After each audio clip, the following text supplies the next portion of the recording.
오늘은 김기남 예방접종 대응 추진단 접종기획반장이 브리핑을 진행합니다. 먼저 김기남 반장의 브리핑 설명이 있겠습니다. 네, 1월 6일 코로나19 감염병 정례 브리핑을 시작하겠습니다. 먼저 코로나19 예방접종은 3차 접종을 마치신 분이 현재까지 1967만 명, 18세 이상 중 약 44.4%에 해당합니다. 60세 이상은 3차 접종을 12월 한 달 동안 집중적으로 실시한 결과 인구 대비 약 80% 가까이 접종을 하셨습니다. 3차 접종률이 높아지면서 고령층의 확진자는 줄고 있습니다. 전체 확진자 중 60세 이상의 비중이 12월 1주 35.8%에서 12월 5주 21%로 감소하였고 오늘 기준으로는 15.6%로 감소하였습니다. 60대 이상 확진자 수도 12월 1주 11,000명대에서 12월 5주는 6,000명대로 크게 줄었습니다. 중앙방역대책본부는 60세 이상 중 2차 접종까지 완료하신 분과 3차 접종까지 완료하신 분들 간의 예방접종의 효과를 분석하였습니다. 그 결과 3차 접종을 할 경우 2차 접종 시에 비해 감염 위험은 82.8%, 위중증 위험은 96.9%, 사망 위험은 99.1%까지 낮아지는 것으로 나타났습니다. 또한 확진자 중 코로나19 예방접종력에 따른 중증 진행 위험을 분석한 결과 3차 접종 후에는 확진이 되더라도 미접종 상태에서 확진 시보다 중증 사망으로 진행할 위험이 93.6% 낮게 나타났습니다. 미접종군은 확진 시 2차 접종 후 확진자보다도 중증 및 사망 위험은 5배가 높았습니다. 이러한 결과는 3차 접종을 할 경우 코로나19 감염 예방에 효과가 크고 돌파 감염 시에도 중증 사망 위험을 크게 줄여준다는 것을 의미합니다. 1월 말까지는 전체 인구의 약 75%인 3,800만 명이 3차 접종 대상자가 됩니다. 1월 중 새롭게 접종 간격 3개월이 도래하는 분은 약 1,200만 명으로 대부분 지난 10월까지 2차 접종을 받은 50대 그리고 40대 이하의 연령층에 해당이 됩니다. 청장년층은 고령층에 비해서 상대적으로 코로나로 인한 중증이나 사망 위험이 낮지만은 사회활동이 가장 활발한 계층이기 때문에 감염에 노출되거나 감염 시 전파 가능성이 높습니다.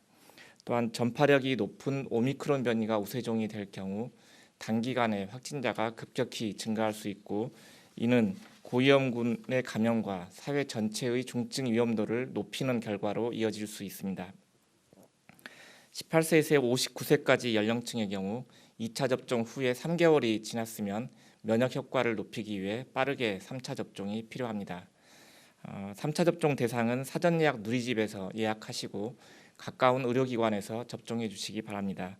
자녀 백신은 당일 예약 및 접종도 가능합니다. 추진단은 보다 신속하게 3차 접종을 실시하기 위해서 부속 의원이 있는 사업장의 경우 1, 2차 접종 때와 같이 3차 접종도 사업장 내 자체 접종을 실시할 계획입니다. 수요조사를 통해서 30여 개 사업장이 자체 접종을 희망하였고 소속 근로자 약 23만 명을 대상으로 1월 10일부터 접종을 시작할 예정입니다. 또한 얀센 백신 접종자는 1회 접종 후에 2개월이 지났으면 2차 접종을 받아야 합니다. 외국인의 경우 등록 외국인은 사전 예약 누리집을 통해서 예약하고 미등록 외국인도 기존에 발급받은 임시관리번호를 통해서 보건소나 위탁의료기관에서 접종을 하실 수 있습니다. 다음은 방역패스 관련 안내입니다. 1월 3일부터 9일까지인 접종증명 유효기간의 계도기간이 다음 주 월요일 1월 10일 0시 기준으로 종료됩니다. 2차 접종의 유효기간은 접종 후 180일까지이며 유효기간이 지나도 3차 접종을 받지 않은 경우 불편하시더라도 다중이용시설 등 이용이 제한될 수 있습니다. 2차 접종 후 경과일은 쿠브 앱과 전자출입명부 앱에서 확인할 수 있으며 3차 접종 후에는 접종 정보를 갱신하면 사용하는 앱에서 3차 접종력을 확인할 수 있습니다. 또한 3차 접종 대상이 아닌 12세에서 17세 청소년과 코로나19 감염력이 있는 2차 접종자는 접종 증명 유효기간이 적용되지 않습니다. 시설 운영자는 시설별 방역수칙과 방역패스 안내 포스터를 부착하여 시설 이용자가 접종 증명서를 제시할 수 있도록 안내하여 주시고 국민 여러분께서도 사전에 앱의 접종 정보를 현행화하여 보다 편리하게 접종 증명을 이용해 주시기를 당부드립니다. 방역 패스가 다소 불편하시더라도 미접종자의 감염을 최소화하고 코로나 유행 통제를 위해서 꼭 필요한 제도이므로 협조해 주실 것을 부탁드립니다. 다음은 코로나19 백신 이상 반응 신고 현황입니다.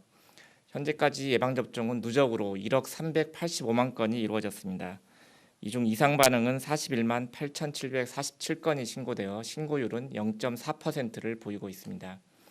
3차 접종 후의 이상 반응 신고율은 0.12%로 1차와 2차에 비해 낮은 수준으로 유지되고 있습니다. 신고 사례의 약 93.3%는 근육통, 두통 등 일반적인 이상 반응이었습니다. 다음은 인플루엔자 예방접종 관련 안내입니다. 일부 국가에서 인플루엔자 발생이 증가하고 있어 코로나19와 인플루엔자 동시 유행의 우려는 여전히 존재하고 있습니다. 현재까지 1,126만 명이 인플루엔자 접종을 받았고 무료 접종 대상자 대비 77.2%에 해당합니다. 고령층이나 어린이, 임신부 등 인플루엔자 접종 대상자 중 미접종자는 접종을 받아주시기 바랍니다. 특히 유정란 배양 방식의 백신에 알레르기가 있는 어린이를 위해서 별도로 도입된 세포배양 인플루엔자 백신의 경우 1월 1일부터 접종 대상을 일반적인 계란 알레르기가 있는 어린이까지 확대하였기 때문에 지정된 보건소나 유탁의료기관에 문의 후에 접종을 받으시기 바랍니다. 정부는 어제 한국 화이자사와 40만 명분의 경구용 치료제 구매 계약을 체결하였습니다. 화이자사의 경구용 치료제 팍스로비드는 예정대로 1월 중순에 국내에 도입됩니다. 치료제는 어디까지나 마지막 수단이고 예방접종과 거리두기, 마스크 쓰기와 같은 방역수칙 준수는 코로나 극복을 위해서 여전히 중요한 수단입니다. 오미크론 변이에 대응하고 유행 규모와 중증 환자를 줄이기 위해서 불편하시더라도 사람 간 접촉을 최소화하고 60세 이상 미접종자분들은 가급적 외출을 자제하고 다중이용시설 방문이나 모임 등을 피해 주시기를 요청드립니다. 청소년 여러분들도 본인의 건강, 가족과 이웃을 위해서 백신 접종에 적극 참여해 주시기를 부탁드립니다. 또한 미접종자분들의 접종 참여 그리고 2차 접종 3개월 지난 분들의 3차 접종을 다시 한번 부탁드립니다. 감사합니다. 네, 그럼 지금부터 출입기자단 사전 질문 답변 드리도록 하겠습니다. 먼저 방역 현장에서 사전에서 네 번째 보내주셨던 질문 먼저 드리도록 하겠습니다. 방역 패스 예외를 인정할 수 있는 의학적 사유가 기존 사유들 말고 더 추가될 가능성이 있는지 궁금하다는 질문입니다. 미국 CDC 같은 해외 전문 기관이 인정하는 방역 패스 예외 사유로 파악된 게 있는지 해외 사례에 대해서도 질문 주셨습니다. 현재 방역 패스에 대한 예외 확인서는 이제 코로나19 백신 구성 물질에 중증 알레르기 발생 이력이 있어서 접종 금기가 필요한 하다는 의사의 진단서가 있는 사람이나 코로나 백신 접종 후에 중대한 이상 반응으로 접종 금기 또는 연기 통보를 받은 사람에게 발급이 되고 있습니다. 현재 이제 18세 이상의 약 94%가 2차 접종을 완료했고 약 1% 정도가 완치자에 해당을 하기 때문에 그 외에 예외 확인서 발급자까지 포함을 하면은 상당수의 국민들이 이미 방역 패스를 소지하고 계시다는 부분을 먼저 말씀을 드립니다. 해외의 경우에도 방역 패스 예외 인정 범위는 코로나19 예방 접종의 금기에 근거를 하고 있습니다.